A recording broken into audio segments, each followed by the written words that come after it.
मैं संत हूँ और कभी फैशन वैशन कुछ नहीं, हमेशा यही कपड़ा पहनता हूँ।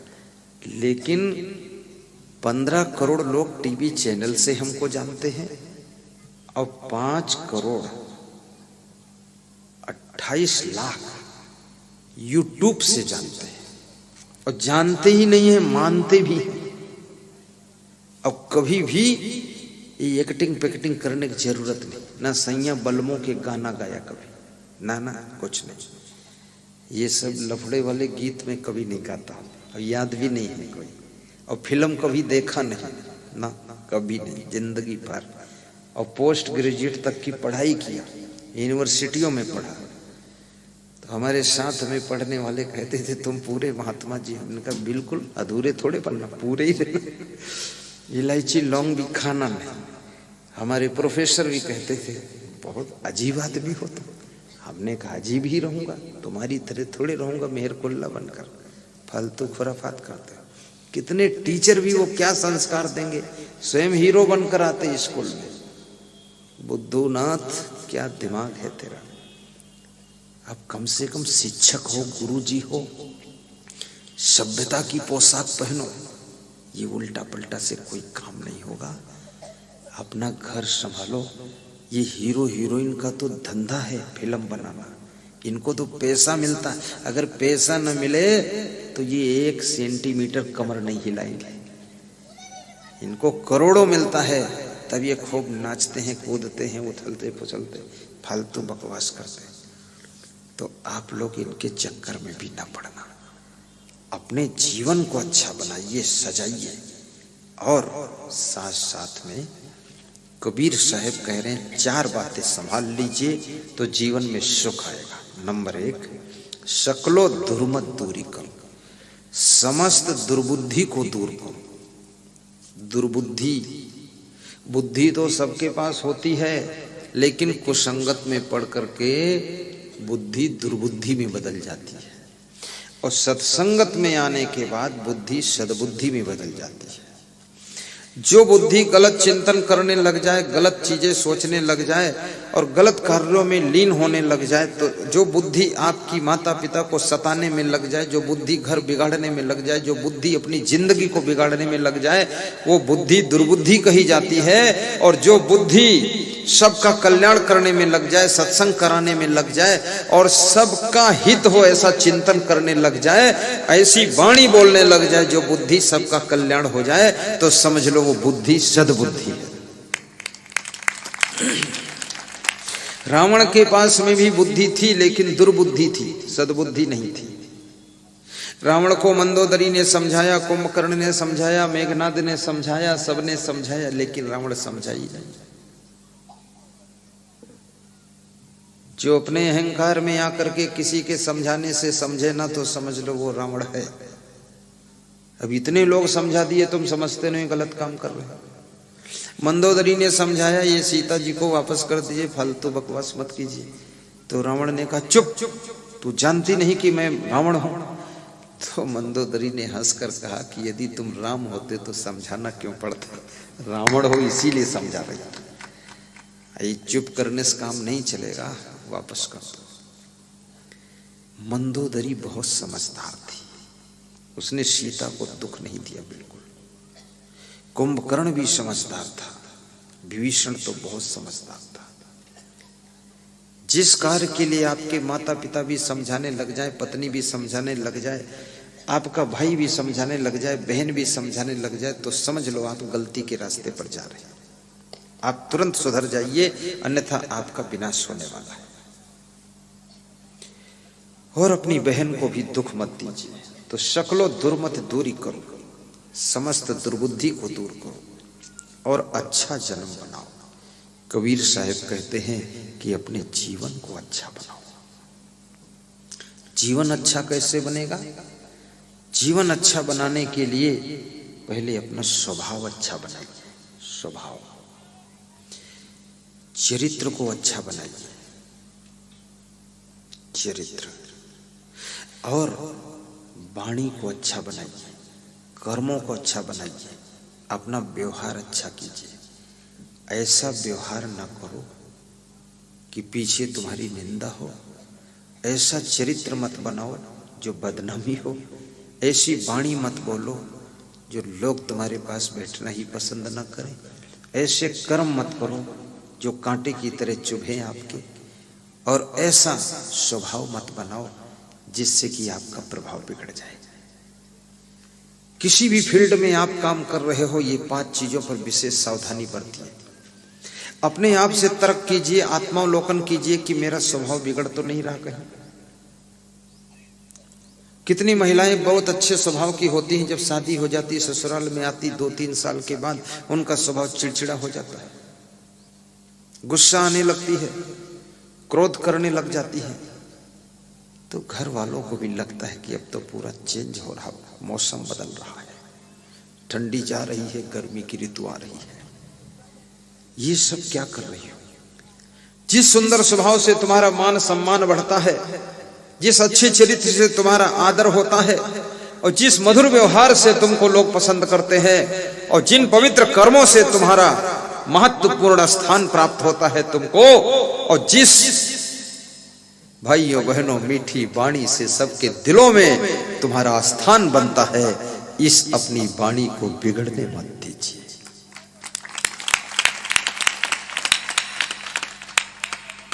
रावण के साथ में रह करके, लंका में रह करके भी विभीषण अपने को बिगड़ने से बचा लेता है, और अयोध्या में रह करके मंथरा अपने को बिगाड़ लेती है।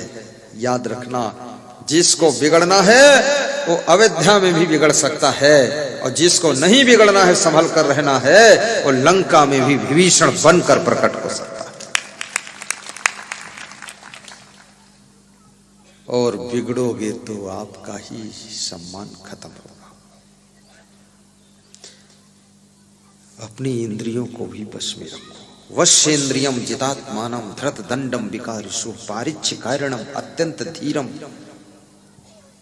श्री निर्सेवते।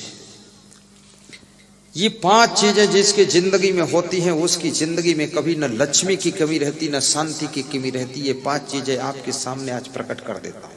वश्येन्द्रियम, जिसकी इंद्रियां बस में रहती है। नंबर 1 बात है, अपनी जीवा को भी बस में रखिए, हमेशा सुख मिलेगा। खाने बैठिए, अगर टेस्टफुल चीज है तो उसको थोड़ा मुंह में रोकिए, आप उसका टेस्ट लीजिए। ऐसा नहीं कि फटाफट खाते जाओ, पेट भर जाएगा, फिर कैसे खाओगे? आधा रसगुल्ला लेकर मुंह में रखकर उसको चूसिए, बस उसी से तृप्त हो जाओगे। फिर 10 रसगुल्ले खाना ही नहीं पड़ेगा। और ज्यादा जो स्वादिष्ट चीज है वो स्वास्थ्य के लिए हानिकर होती है।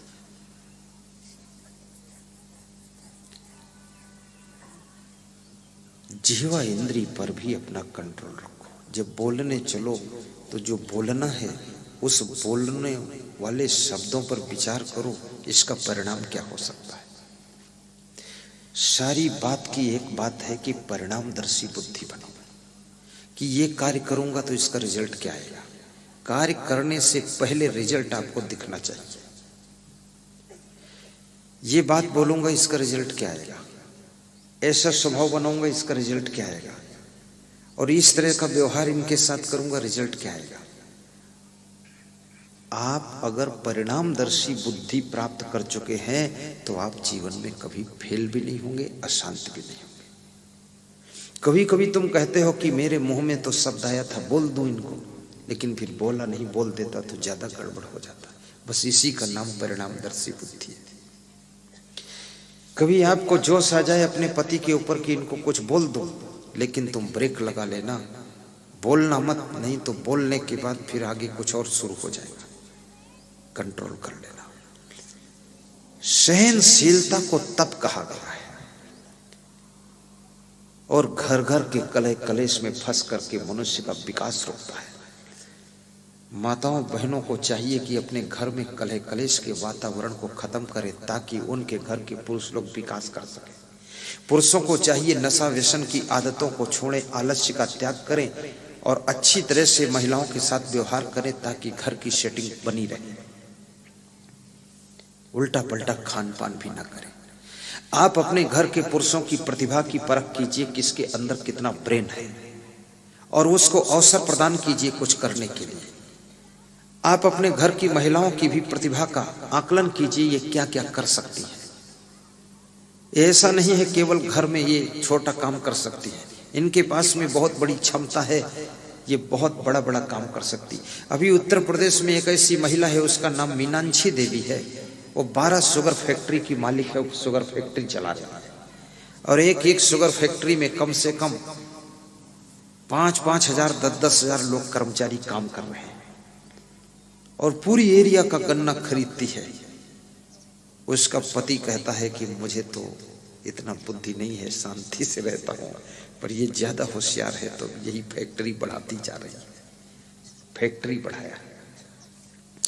महिलाओं को भी चाहिए अपने दिमाग को सही यूज करो, पुरुषों को चाहिए अपने ब्रेन को सही यूज करो। कहीं तुम्हारा ब्रेन कलेश में बीत न जाए, कहीं तुम्हारा ब्रेन तुम्हारी गलतियों के कारण प्रयोग ही ना हो पाए, ऐसी स्थिति ना आए, और कहीं तुम्हारी शक्तियां, तुम्हारी ऊर्जा, तुम्हारी ताकत इस संसार के उपद्रव में पड़ करके व्यर्थ न पड़ी रह जाए।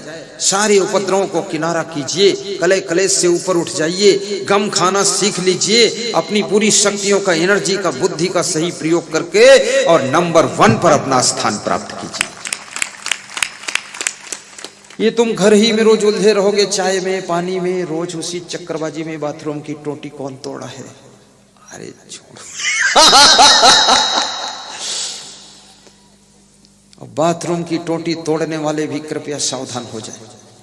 ये लफड़ा रोज रोज मत डालें। टोटी तोड़ दोगे, पानी कहां से निकलेगा? नुकसान मत कीजिए, गलतियां मत कीजिए। तुम्हारी गलतियों से बहुत बुद्धिमानों का दिमाग भी डाइवर्ट होकर के तुम्हारी तरफ खर्च होता है। ऐसा कार्य मत कीजिए कि रोज रोज तुमको बिठा करके ही लोग समझाते रहे। रोज रोज समझौता चल रहा है, रोज तुमको समझा रहे हैं, बेटा ऐसा है, लेटा वैसा है और वैसा है। ये फालतू बात है। ऐसे बनो कि तुमको दूसरों को समझाना ही ना पड़े, और ऐसे बनो कि स्वयं ऐसी जिंदगी जो दूसरे लोग तुमको देख करके संभलते चले जाएं। रोज रोज तुमको समझाने में जो टाइम बर्बाद कर रहे हो, अपने माँ बाप का, अपने भाई का, अपनी पत्नी का, अपने पति का, ये बहुत बड़ा पाप लगेगा। खुद तो कुछ कर भी नहीं सकते हो, करते भी नहीं हो, किए भी नहीं हो, करोगे भी नहीं, पक्का पता है। लेकिन जो करने योग्य थे उनको करने भी नहीं देते हो, उनको भी उसी लफड़ में उलझाए रहते हो। मत उलझाइए, उनको काम करने दीजिए। सबके पास में समान बुद्धि नहीं होती है। परिवार के अंदर 1-2 व्यक्ति बुद्धिमान होते हैं, ब्रेन होता है, मास्टर माइंड होते हैं। राजनीतिक पार्टियों में भी 1-2 आदमी ही मास्टर माइंड होते, उन्हीं की कलाओं से पार्टी आगे बढ़ती है। मास्टर माइंड को रौंदिए मत, उनको दुख मत दीजिए, उनको उलझाइए मत, परेशान मत कीजिए। उनके दिमाग को थोड़ा शांति से डिसीजन लेने दीजिए। देखिए, एक आदमी के डिसीजन से पार्टी पूरी केंद्र सरकार और स्टेट सरकार बनाकर बैठ जाती है, और जहां सब लोग खींचा खींची करते हैं वहां सारा काम खत्म हो जाता है। इसलिए मास्टर माइंड को परेशान। आपके आश्रम में जो मास्टर माइंड हो, बहुत बुद्धिमान हो, ब्रिलियंट हो, इंटेलिजेंस हो, टैलेंट हो, उस व्यक्ति को ऐसे हाथों पर लेकर के चलिए। उसका एक व्यक्ति का कमाल सारे लोगों का सम्मान बढ़ा देगा। और मास्टर माइंड व्यक्ति के पास में अपने शब्दों को भी छान कर भेजिए, फिल्टर करके भेजिए। आपने कोई भी इंजन देखा होगा, उसमें फिल्टर लगा होता है। चाहे इंजन हो या जनरेटर हो या गाड़ी का इंजन हो या ट्रक का इंजन हो, सब में फिल्टर लगा होता है। टंकी से जब तेल जाता तो फिल्टर में जाता, और फिल्टर होकर के तब पंप में जाता है, जिसको पैलेंजर कहते हैं। और पंप जब उस तेल को जंप देती है तो नोजल में जाता है, और नोजल फौहारा बनाकर आगे भेजता है, कोमल फौहारा, तब इंजन स्टार्ट होता है।